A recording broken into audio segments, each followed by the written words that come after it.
ഇന്ന് നമ്മൾ ഐ ഹോസ്പിറ്റലിൽ പോയിട്ടുണ്ടായിരുന്നു. അപ്പോൾ സ്പെക്സ് വാങ്ങാൻ വേണ്ടി എഴുതി തന്നിട്ടുണ്ടായിരുന്നു. അപ്പോൾ അതിനുള്ള ഓർഡറൊക്കെ കൊടുത്തിട്ട് നമ്മൾ പിന്നെ സിസ്റ്റേഴ്സും വല്യമ്മയൊക്കെ ഹോസ്പിറ്റലാണ്. അപ്പോൾ അങ്ങോട്ട് പോയി.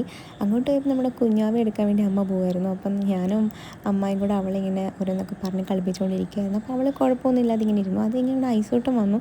അവനാണെന്നുണ്ടെങ്കിൽ വണ്ടിയൊക്കെ കാണുമ്പോൾ ഭയങ്കര ഇഷ്ടമാണ്. അപ്പോൾ അതിൻ്റെയൊക്കെ കാര്യം പറഞ്ഞ് ആംബുലൻസൊക്കെ കാണിച്ചു കൊടുത്ത് ഇങ്ങനെ ഇരിക്കുക. അപ്പോൾ ആംബുലൻസ് വരുമ്പം ഇങ്ങനെ വരുന്നുണ്ട്, ആംബുലൻസ് വരുന്നുണ്ടെന്നൊക്കെ പറഞ്ഞു. അപ്പം കുഞ്ഞാവ നമ്മുടെ അടുത്ത് ഇങ്ങനെ മിങ്കിളായി എന്തൊക്കെയോ സംസാരിച്ചുകൊണ്ടിരിക്കുകയാണ്. അവൾ പറയുന്നത് നമുക്ക് മനസ്സിലാവത്തില്ലല്ലോ. പിന്നെ കടുപ്പം എന്ന് പറഞ്ഞിട്ടൊരു ഷോപ്പിൽ നമ്മൾ കയറി ജ്യൂസോ ചായ അങ്ങനെ എന്തെങ്കിലും കുടിക്കാമെന്നൊക്കെ പറഞ്ഞിട്ട് അങ്ങനെ നമ്മൾ അവിടെ കയറി ജ്യൂസും അതുപോലെ ചായയും ഒക്കെ ഓർഡർ ചെയ്തു. പിന്നെ കുഞ്ഞുങ്ങൾക്ക് കഴിക്കാൻ വേണ്ടിയിട്ട് പപ്സൊക്കെ കൊടുത്തിട്ടുണ്ടായിരുന്നു. അങ്ങനെ അതൊക്കെ കഴിച്ചു കഴിഞ്ഞ് നമ്മൾ പിന്നെ പോകാൻ വേണ്ടിയിട്ട് ടൈമായി. കാരണം നമ്മൾ സിസ്റ്ററിൻ്റെ ബ്ലഡ് റിപ്പോർട്ട് വാങ്ങാൻ വേണ്ടിയിട്ടായിരുന്നു. അപ്പോൾ അതിൻ്റെ ആ റിസൾട്ട് വന്നിട്ടില്ല. അപ്പോൾ ആ ടൈമിലാണ് നമ്മൾ കഴിക്കാൻ വേണ്ടിയിട്ട് വന്നത്.